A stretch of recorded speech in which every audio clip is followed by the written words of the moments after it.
Tungod sa akong pagkatapuan, naara joy mi bunga kadugayan. Mao bitaw nay tawag nila nako sa barko, Gen Z, kaya meaning ana, Generation Lazy. Kung parehas sa daghan og pangandoy unya daghan gusto maabot sa kinabuhi, tudluan mo nako og technique. Bangon, kaligo, pag-ilis unya pagdala og resume. Tung sa magsaysay office ug apply mo og any position kanang kaya sa inyong job experience. Once mahire na ka sa magsaysay, mautro na jud inyong kinaiya.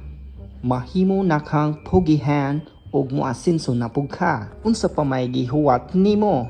Apply na. Demand kaayo nila ang mga tao nga tapuan kay once naa na ka sa barko, mausab jud imong batasan. Matingala na lang ka kay makaya na nimo ang mga butang nga di nimo makaya sa una. Usa pa, swelduan pa jud ka sa imong mga gitrabahoan. So tara na, magbarko na ta.